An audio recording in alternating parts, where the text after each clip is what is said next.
Hello नमस्कार प्यारे विद्यार्थियों। शिक्षा के ऑनलाइन प्लेटफॉर्म पर आप सभी का वेलकम है। तो आप बच्चों का सभी का एक कमेंट था कि लास्ट के 15 दिन की स्ट्रेटजी क्या होनी चाहिए। तो स्ट्रेटजी के बारे में आज चर्चा करेंगे कि आपको क्या करना है और दूसरी बात आपको क्या नहीं करना है। आपका सिलेक्शन आपको चाहिए, हर कंडीशन में चाहिए। और अगर ये आपके एग्जाम आने वाले हैं और इलेक्शन भी आने वाले हैं, तो इलेक्शन से पहले आपके बहुत ज़्यादा वैकेंसी आएंगे, आप घबराएं नहीं। तो पहली बात करते हैं, हम जिस बात के ग्रुप डी की बात करते हैं जिसका एग्जाम आपका 21 और 22 अक्टूबर को है। तो इस एग्जाम के लिए आपको क्या करना है? तो सबसे पहले तो आपको क्या करना है, रिवीजन करना है। जितना भी आपने पढ़ा हुआ है ना, उसका रिवीजन ही करेंगे। आप क्या करेंगे? सिर्फ उसका रिवीजन करेंगे, उससे ज़्यादा कुछ नहीं करना है। सबसे पहले जितना कर रखा है उसको आप रिवाइज करोगे। अब वो शायद ब्रूसली ने कहा था कि आपको 1000 फंडे आते हैं, वो बात मायने नहीं रखती। आपको एक फंडा आपने 1000 बार ट्राई किया है ना, वो जरूरी है। तो जितना आपने पढ़ रखा है ना, वो करना जरूरी है। कहीं और के चक्कर में ये भी आप खो दो। हरियाणा में कहावत है ना कि पेट वाले के चक्कर में गोदी वाला भी खो दिया, तो वो मत कर देना। तो जितना पढ़ रखा ना, उसका रिवीजन करना बार बार। इसके साथ साथ प्लस में आपको मॉक टेस्ट लगाने हैं। ठीक है, क्या करना है? मॉक टेस्ट लगाने हैं। मॉक टेस्ट अब दिन के कम से कम 2 मॉक टेस्ट तो आप करोगे ही करोगे। 2 मॉक टेस्ट आपको करने ही करने पड़ेंगे।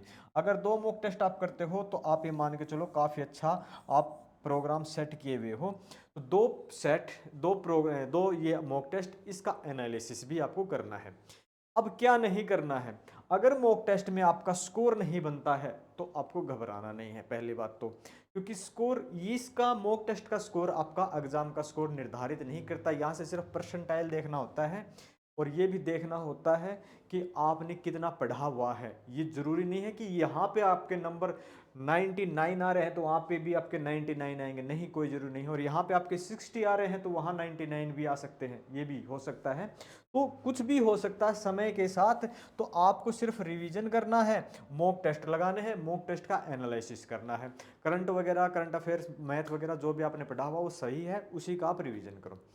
फिर हम आपको क्या दे सकते हैं, एक बात, कि हम आपको मैथ के कम से कम 20 लेक्चर दे सकते हैं।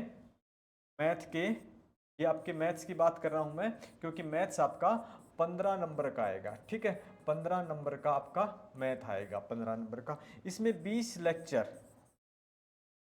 ठीक है, ये कौन से? प्रीवियस ईयर के हैं। प्रीवियस ईयर क्वेश्चन के अपने यूट्यूब चैनल के ऊपर हैं। इसमें आपके 7 लेक्चर तो हो चुके हैं, अब तक 7 लेक्चर आपके हो चुके हैं। और 3-4 दिन में आपके बचे हुए भी 2-2 3 दिन करके हम अपलोड कर देंगे। लाइव क्लास होंगी, अपलोड तो क्या लाइव होंगी, तो ये आपको मिल जाएगा। तो ये आपको ध्यान रखना कि मैथ्स का हम आपको ये दे रहे हैं। लास्ट के 15 दिन डिमोरलाइज नहीं होना है, मोटिवेट रहना। आपको बिल्कुल, आपका स्कोर किससे क्या आता है, किसी से तुलना नहीं करनी है कि एक बंदा 100 नंबर लेके आया है, एक के 90 आए हैं, मेरे 65 आए हैं। कोई मायने नहीं रखती ये बातें। ये एग्जाम सेंटर में आपका पेपर निर्धारित करता है कि आप किस स्टेज पे हो। इन बातों से घबराना नहीं है। आपने जितना पढ़ा हुआ है उसका बार बार रिवीजन करो, वो रिवीजन आपको सिलेक्शन दिलवाएगा बस। क्योंकि एचएसएससी है ना, ये क्या करती है कि बार बार वही प्रीवियस ईयर क्वेश्चन उठा के पटक देते पिछले बहुत सालों से। नया कुछ है ही नहीं, नॉर्मल सा कुछ नया आता है और कुछ ज़्यादा नहीं है। करंट अफेयर्स वगैरह नहीं आते हैं और कुछ नहीं है। तो इसी पे ध्यान देंगे और लास्ट 15 दिन सिर्फ आप इतना ही करेंगे, रिवीजन प्लस 1 से 2 मॉक टेस्ट। हाँ, जो भी आप 1 मॉक टेस्ट करो या 2 करो, उसका आप एनालिसिस जरूर करो, बस आपका सिलेक्शन होगा, 100% होगा। तो आपके आगामी परीक्षा के लिए शुभकामनाएं।